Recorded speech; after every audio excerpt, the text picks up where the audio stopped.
Romanos capítulo 5, versículo 5, a gente vai ler até o 11. Olha o que diz a palavra do Senhor. Vamos ler a partir do 3, que foi o que eu preguei semana passada. Diz assim: e não somente isto, mas também nos gloriamos nas próprias tribulações, sabendo que a tribulação produz perseverança, e a perseverança, experiência, e a experiência, esperança. Ora, a esperança não confunde, porque o amor de Deus é derramado em nossos corações pelo Espírito Santo que nos foi outorgado. Porque Cristo, quando nós ainda éramos fracos, morreu ao seu tempo pelos ímpios. Guarde de mim essas sentenças. Porque Cristo, quando nós ainda éramos fracos, morreu a seu tempo pelos ímpios. Dificilmente alguém morreria por um justo.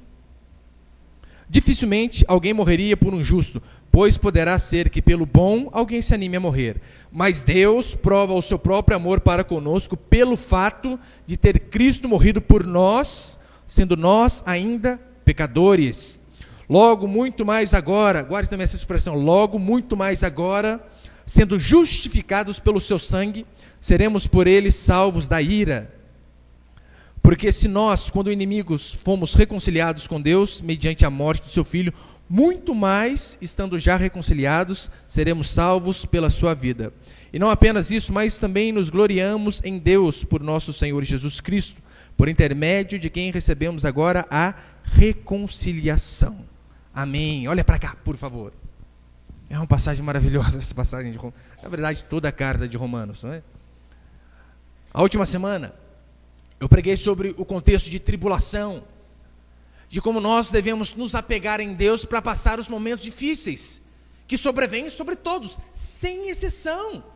Seja crente, seja incrédulo, olha, seja novo convertido, seja já maduro na fé, tribulação vem sobre todos. Esse era o contexto aqui do começo, do capítulo 5. E as provações e as tribulações que nos sobrevêm, longe de abalar a minha e a sua esperança, na verdade ela vem para nos fortalecer. É isso que Paulo explica aqui, para fortalecer o cristão. A tribulação vem para nos deixar mais fortes, mais robustos. Se tiver esperança, de fato, no que Deus tem preparado para nós depois, diz a Bíblia que de forma alguma seremos confundidos. Esse é o problema de muitos que às vezes, diante da dificuldade, desanimam, porque eles olham apenas para essa vida, se esquecem de olhar do que Deus tem preparado para depois. É só você parar e pensar, meu irmão, o que você acha que de fato levou os mártires da igreja a suportar aquela morte trágica que eles suportaram? Por exemplo, em relação aos discípulos de Cristo, com exceção de João, que morreu de morte morrida, se assim eu posso dizer, que morreu bem, todos os outros morreram de forma trágica. Tiago decapitado, Paulo foi apedrejado, dado como morto, depois mataram ele, Pedro crucificado de cabeça para baixo. Se você ler a história da igreja cristã, tem um livro particularmente maravilhoso, chamado Os Mártires, de John Fox. Ele conta toda a história dos mártires depois de Estevão. Lembra, Estevão foi o primeiro apedrejado? Era cada morte, que miséria. Você lê o livro, você fica aterrorizado, parece que escorre sangue das páginas ali. O que você acha que fez esses homens suportar tamanha dificuldade e o martírio? A não ser a esperança de que um dia, de fato, todo aquele sofrimento iria se esvaecer, e um dia eles seriam, de fato, teriam o seu corpo glorificado, e esqueceriam tudo aquilo de ruim que passaram. Ou seja, esperança nas promessas do Senhor. Se você ler Hebreus capítulo 11, que fala sobre a galeria da fé, diz que homens também cerrados ao meio, decapitados, mulheres também. Imagina, a Bíblia diz que muitas mulheres grávidas eram cerradas ao meio, literalmente cerradas ao meio. O que você acha que fez homens e mulheres assim suportarem tamanho sofrimento? A não ser que eles estavam seguros na esperança que eles tinham. Porque é isso que Paulo diz aqui no verso 5, não é? Ora, a esperança não confunde, ou seja, se nós temos esperança, não ficaremos confusos, mesmo em meio às dificuldades. Ora, a esperança não confunde, porque o amor de Deus é derramado em nosso coração pelo Espírito Santo que nos foi outorgado. Por que a esperança não confunde? Paulo diz, pelo motivo de que o amor de Deus foi derramado em nós, e por conta disso nós não temos que pensar, será? Vai dar certo? Não vai? Não, nós podemos ter a certeza, porque o amor de Deus foi derramado em nossos corações, e você também precisa ter essa certeza dia a dia, porque o que vai fazer de você firme, sólido no dia da dificuldade, é você ter essa certeza de que Deus está contigo. Agora muitos de fato creem que Deus está com ele enquanto as coisas estão dando certo, mas a tribulação, a dificuldade começa a vir, ele mesmo desanima, e pensa, será? Cadê Deus? É interessante que muitos salmos nós vemos os salmistas dizendo assim, né? Aonde está o Senhor? O Senhor não me vê. Mas sabe o que é interessante? Depois da morte de Jesus Cristo, você não vê mais nenhum porquê. Por que acontecem essas coisas? Aonde está Deus? Que não vê o meu sofrimento. Você não vê mais. O que você vê é a certeza. Certeza, assim como Paulo diz, né? Eu estou bem certo. Olha a expressão maravilhosa. Eu e você também precisamos ter essa certeza de que Deus está conosco. Você, meu irmão, você tem que perseguir isso com toda a sua força. Essa certeza de que Deus é por mim. Não importa o que aconteça, Deus é comigo, Deus é comigo, Deus é comigo. Eu anotei aqui um trechinho de uma carta escrita por um homem chamado Henry Vane. Ele foi ministro da Igreja da Inglaterra e morreu em 1797. Ele escreveu esta carta à condessa de Huntingdon, depois que ele passou por uns momentos, talvez o momento mais difícil da vida dele. Perdeu a sua esposa deixou ele com 5 filhos. Você imagina um homem saber que, meu Deus, cadê a mulher na hora que eu mais preciso dela? Morreu! Mas olha o que ele escreve, tem ali. Sou agora testemunho vivo da verdade que com tanto empenho você mantém, e da necessidade dessa verdade em nossas miseráveis condições aqui embaixo. Ele está falando do ser humano, né? A miserável condição que nós vivemos aqui, infelizmente.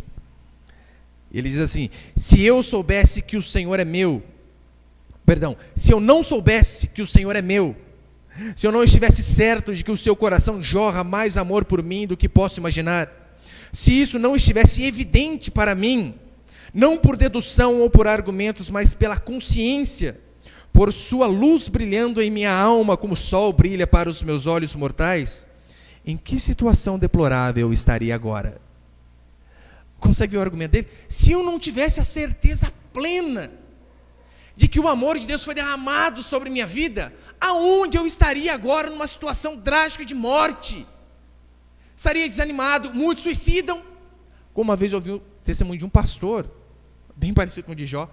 Ele sofreu um acidente e no carro estava ele, a esposa e 2 filhas. E então, depois de algum tempo em coma, ele acorda no hospital, e ele vê ele no hospital e, ainda bem que só eu estou aqui. Ele pergunta para as pessoas, nossa, e a minha família, como está?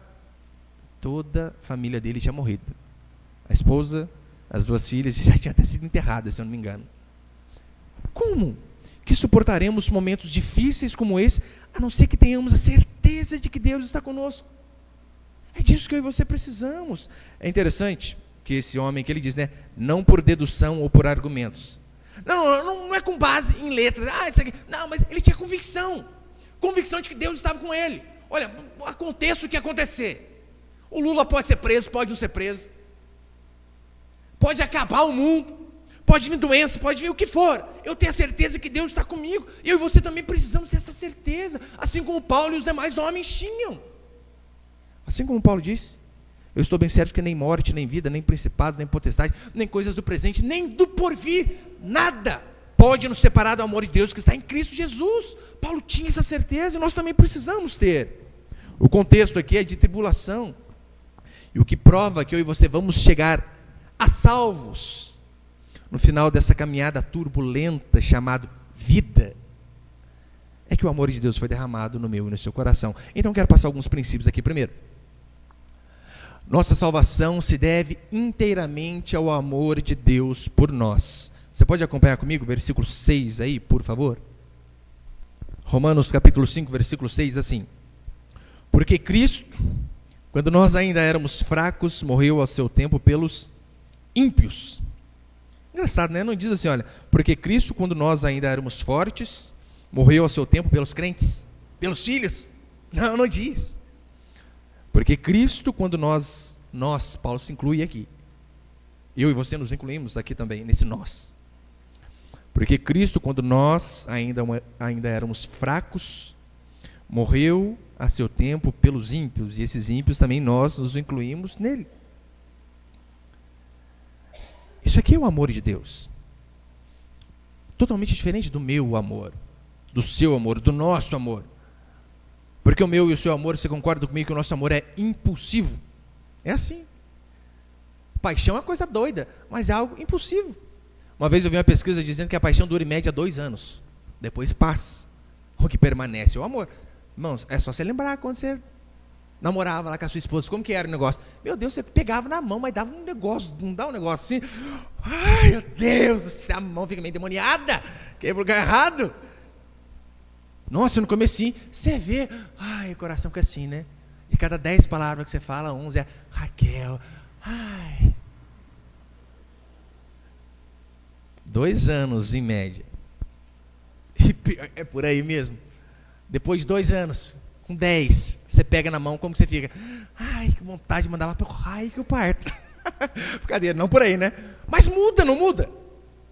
É óbvio que muda. O que permanece é o amor. O nosso amor é impossível. Até o nosso amor em relação a Deus. Você percebeu que ele oscila? Pastor, eu não sou assim. Eu duvido que não. Claro que é. Todos nós somos. Nós vemos, comecinho da conversão, aquele amor doido por Deus. Ah, eu não vejo a hora de chegar o domingo que vem de novo. Se deixar, dorme na igreja. Mas e quando as coisas parecem que dão errado? Você não fica bravo com Deus, não? Fica, claro que fica. Não dá vontade, Deus, olha o outro ímpio aí, as coisas não saem, e eu aqui. O nosso amor é falho.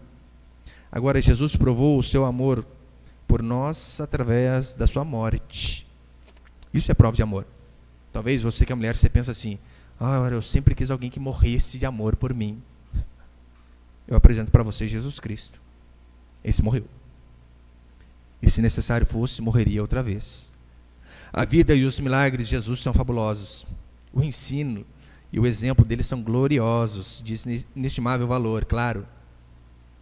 Mas você sabia que Jesus precisou morrer para que nós fôssemos salvos?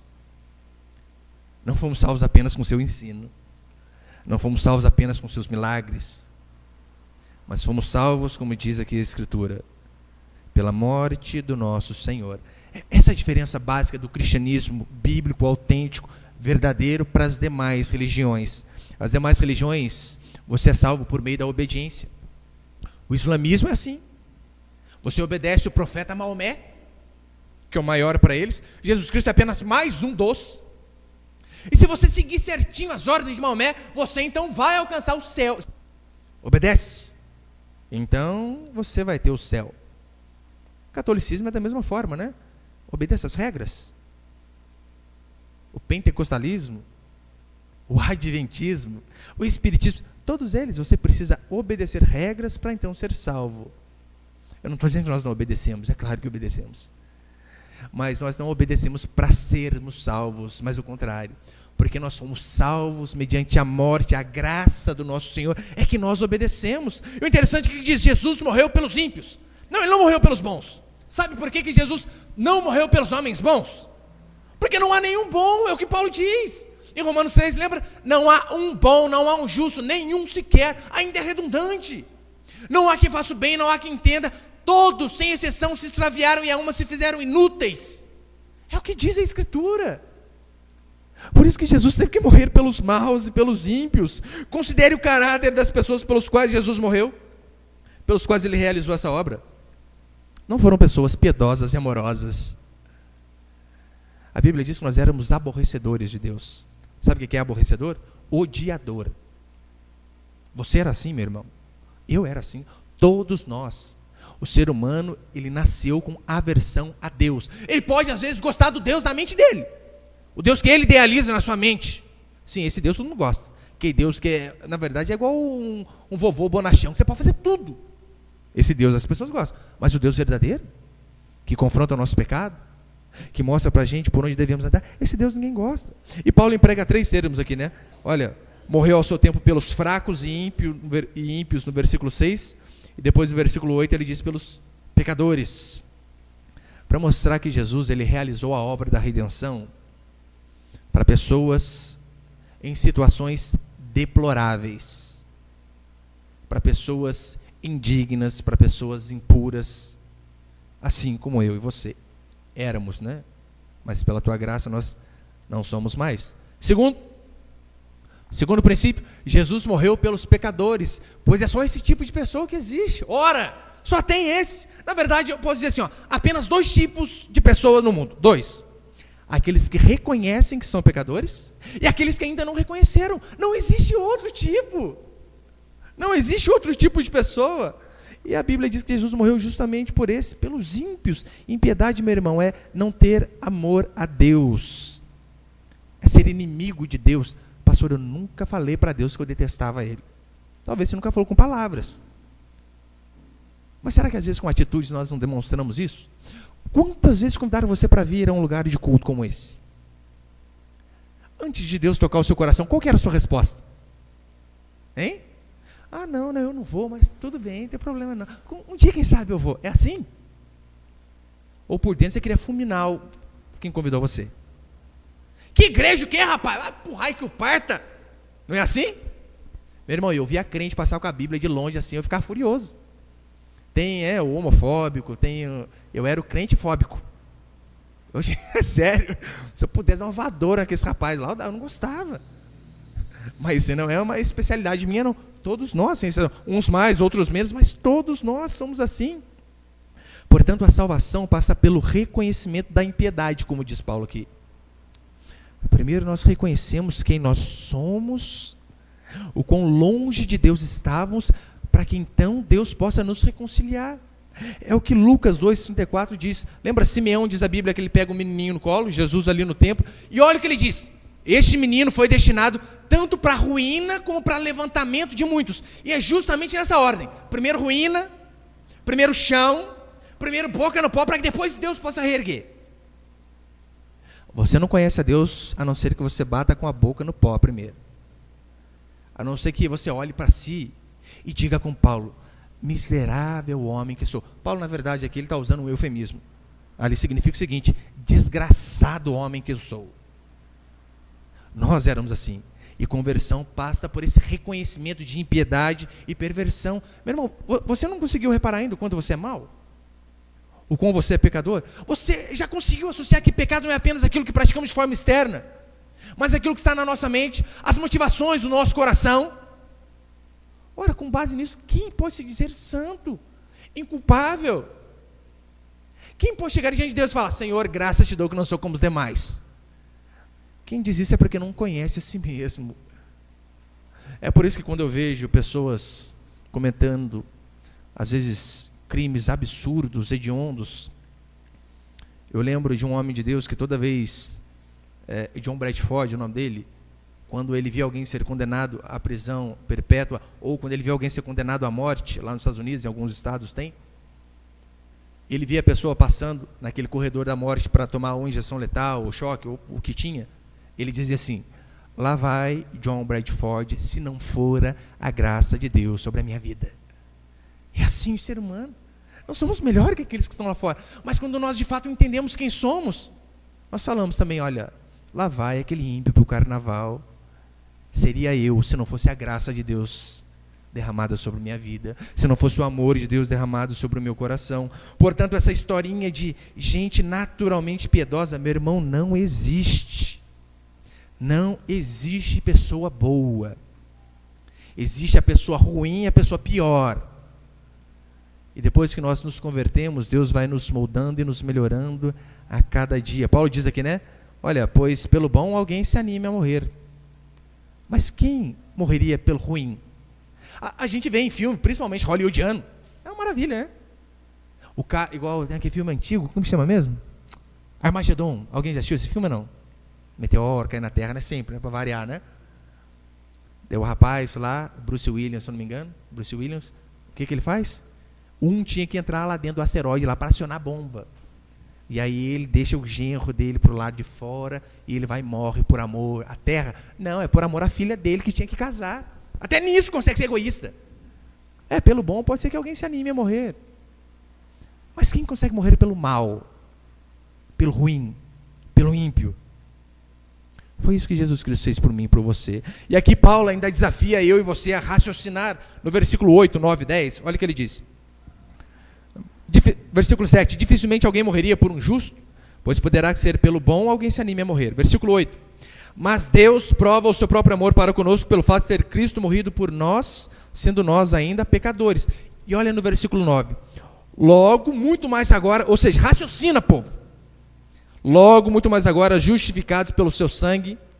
Depois do versículo 10. Porque se nós, quando inimigos, fomos reconciliados com Deus mediante a morte do seu Filho, muito mais, estando reconciliado. Olha a expressão que Paulo usa. Olha para cá agora, dizendo assim, olha, imagina o seguinte, nós éramos ímpios, depravados, pervertidos, imorais, e quando nós estávamos no auge da perdição, Cristo morreu por nós. Se Cristo morreu por nós quando nós ainda éramos ímpios e perdidos, o que Ele não vai fazer por nós agora que somos filhos? Ele então diz, raciocina, povo, meu Deus do céu. Não é falta de espiritualidade raciocinar e ser lógico. Paulo de fato era assim, muito espiritual. Todavia, ele era um mestre da lógica e da eloquência. Debatia, que era uma maravilha. Atos capítulo 18, versículo 28 diz assim: porque com grande poder convencia publicamente os judeus, provando por meio das Escrituras que o Cristo é Jesus. Olha, com muito poder, com grande poder, convencia publicamente os judeus, provando por meio das Escrituras. Você consegue ver, Paulo era alguém super espiritual. Mas não tinha problema nenhum raciocinar com a Escritura, com a palavra, ver o texto dentro do contexto, ver o que diz o Antigo Testamento, o Novo, ver como funcionam as doutrinas. Qual o problema? Depois do versículo 9, ele diz assim: logo muito mais agora, sendo justificados pelo seu sangue, seremos por ele salvos da ira. Paulo ele fala sobre o juízo e depois ele diz que nós seremos salvos da ira. Qual ira, pastor? Ora, a ira de Deus. Porque diz a Bíblia que um dia toda a humanidade, quer queira, quer não, será julgada. Todos nós um dia estaremos diante do trono do Senhor, um por um, para sermos julgados por aquilo que fizemos. E diz a Bíblia que aqueles que forem condenados experimentarão, assim diz a Escritura, a ira e a cólera do Cordeiro. Você sabia que um dos nomes do nosso Deus é Vingador? Vingador, um nome forte. Mas Paulo diz, olha, se vocês sendo ímpios, vocês foram justificados pelo amor de Deus, podem ficar em paz, que no dia do julgamento, no dia que a ira de Deus vai ser derramada sobre aqueles desobedientes, perversos e rebeldes, vocês estarão em paz. Pastor, mas como que nós fazemos para escapar? Para saber que de fato estamos livres dessa grande ira no dia do juízo. Como que eu posso ter a certeza da minha salvação completa e final? Porque não é esse o medo de muitos? E se eu me perder no meio do caminho? Pastor, eu estava andando certinho com Deus até que deu uma desviada. E Jesus voltou naquela semana. Não é essa angústia que muitos têm? Com a certeza de que eu vou permanecer até o final com Deus. Sabe qual a certeza? É porque aquele que começou a boa obra em você, é Ele que vai terminar. Não somos nós, mas Ele. A resposta, Paulo deixa aqui bem claro, olha, logo, muito mais agora, sendo justificados pelo seu sangue. Meu Deus, éramos perdidos, muito mais agora, sendo justificados, já estando reconciliados. Isso é salvação. De certa parte, de certa forma, nós podemos dividir a salvação em 3 estágios, ou pelo menos falar em 3 tempos diferentes. Primeiro, nós fomos salvos. Fomos salvos em que sentidos? Fomos salvos da culpa do pecado. Você não pode aceitar mais o diabo ficar lá na sua mente, condenando você. Ah, isso aqui que você fazia, isso aqui que você fez, isso aqui que você errou. Lembra que em Cristo você é nova criatura. Fomos salvos, mas também, de certa forma, também estamos sendo salvos. Como assim, pastor, sendo salvos? Sendo salvos da corrupção, do pecado, porque isso nós temos transformado a cada dia. Esse processo é chamado de santificação, mais adiante eu vou falar sobre isso. E também podemos dizer no futuro que seremos salvos. Salvos do quê? Ora, salvos da ira de Deus no dia do julgamento. E é dessa ira que Paulo está falando aqui. Portanto, se nós já fomos vestidos com a justiça de Cristo, meu irmão, pode ficar em paz. Ninguém pode tirar essa nossa roupa. Ninguém pode tirar essa minha e sua veste de justiça. Porque nós não somos justificados pela nossa santificação e obediência, mas fomos justificados pelo sangue do Senhor. E é isso que Paulo está argumentando, né? Eu fico vendo as pessoas que acreditam que perdem a salvação. Domingo eu vou falar sobre isso de novo. Aqueles que acreditam que, olha, hoje você pode ser salvo, amanhã você pode não ser. Café da manhã é crente, na hora do almoço dá uma desviada. Café da tarde recupera a salvação. Fica imaginando, o que eles entendem de João 10, 28? Eu lhes dou a vida eterna.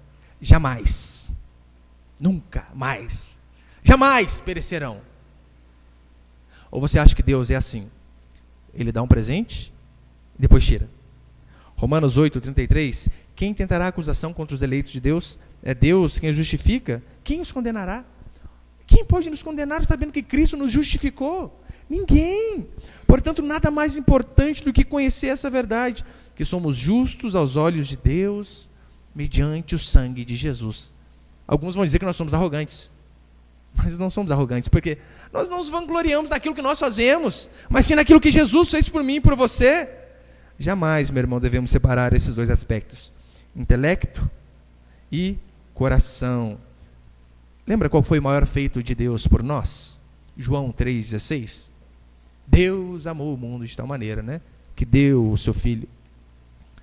Se quando nós éramos inimigos, odiadores, perdidos, Deus deu o seu Filho para morrer por nós, você acha que haveria a possibilidade dele nos abandonar agora?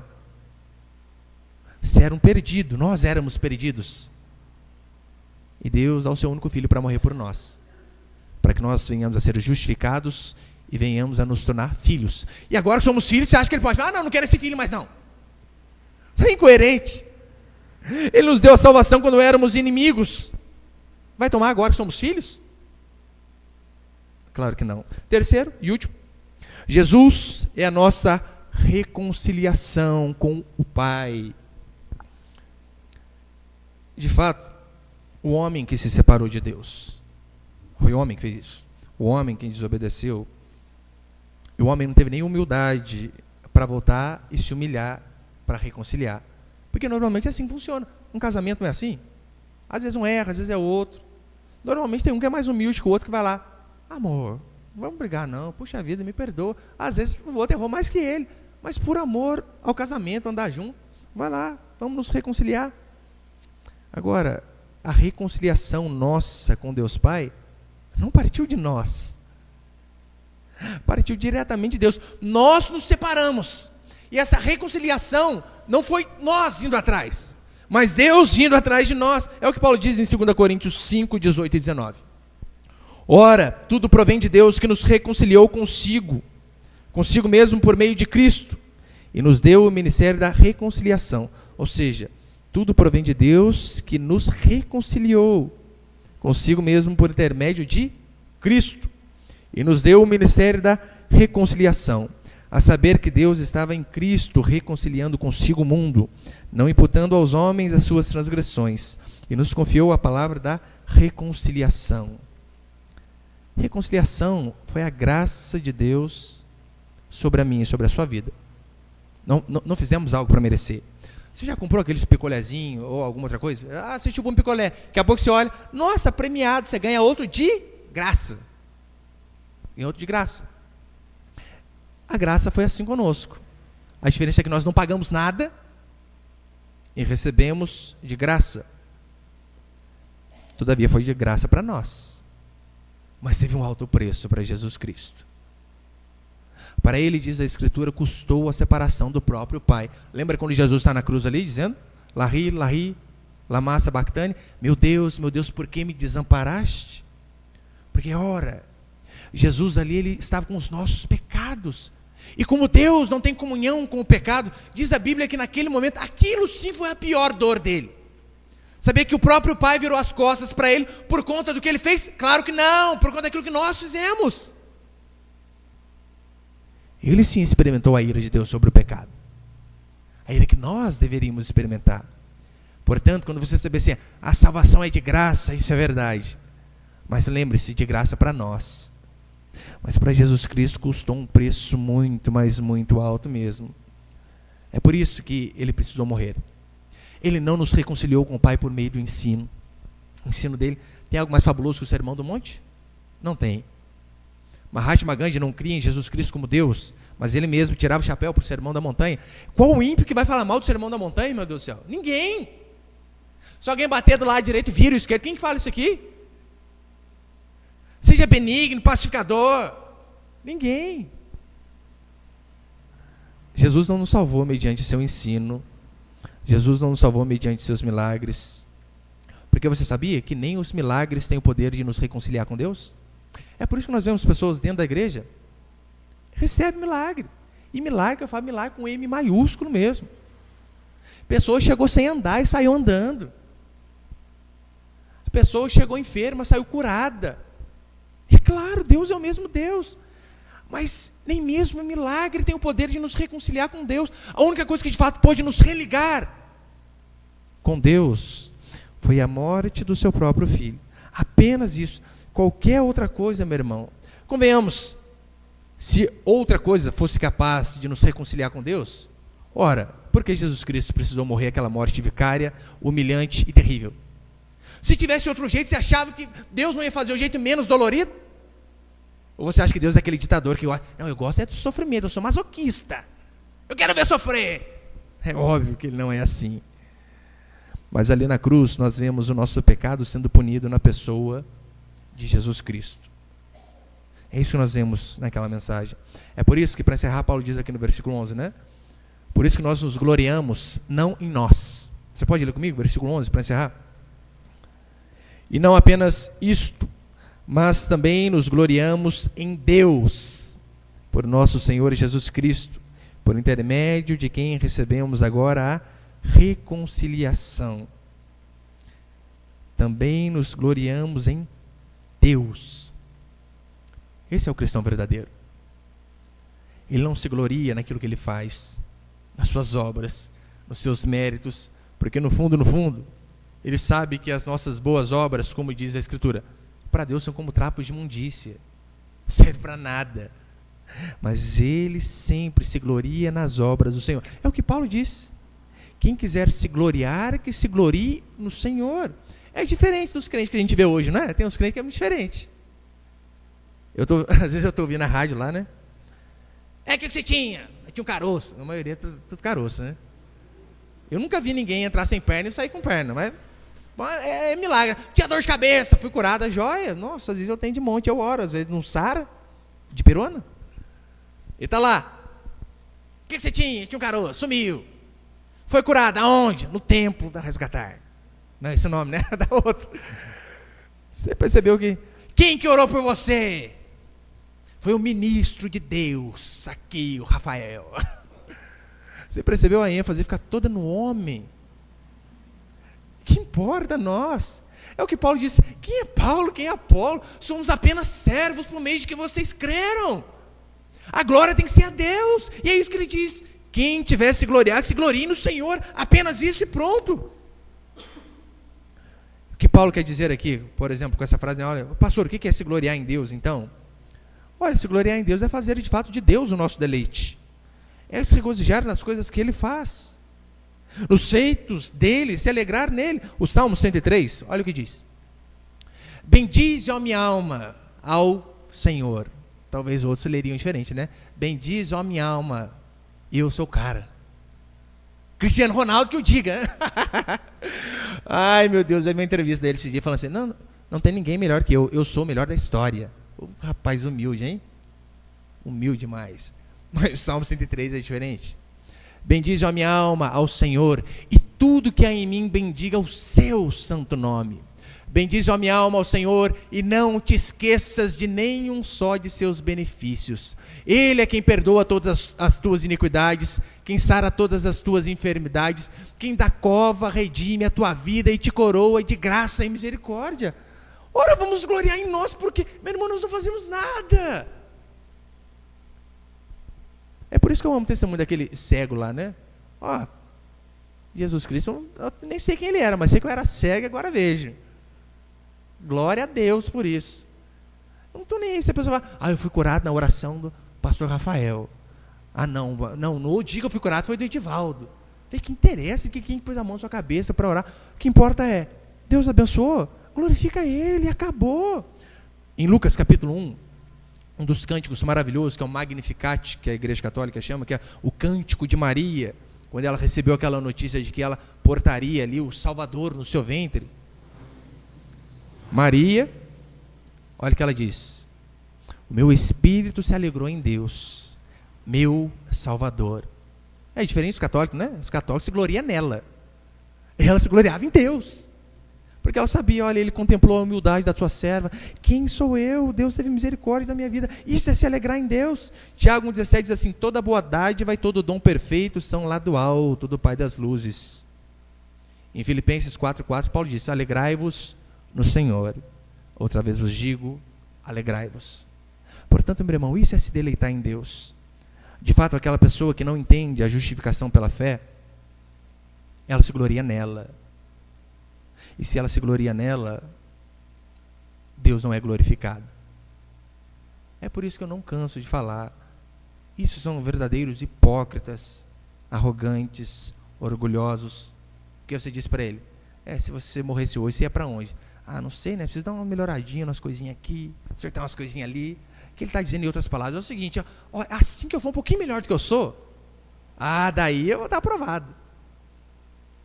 O fariseu e o publicano. O fariseu diz, graças te dou, porque não sou como os demais. Jejuo 2 vezes por semana, dou o dízimo de tudo. Lembra como chega o publicano? Não ergue nem a cabeça para orar, mas lá do fundo, bate no peito e diz, Senhor, ser propício para comigo, pecador. E diz a Bíblia que aquele sai dali justificado. Isso é se gloriar em Deus. Se gloriar nos feitos do nosso Senhor. Se gloriar na obediência do nosso Deus, que Ele sim obedeceu. Se gloriar na morte dEle, no sacrifício dEle, em favor de pecadores imundos e imorais como eu e você. Amém, meus irmãos?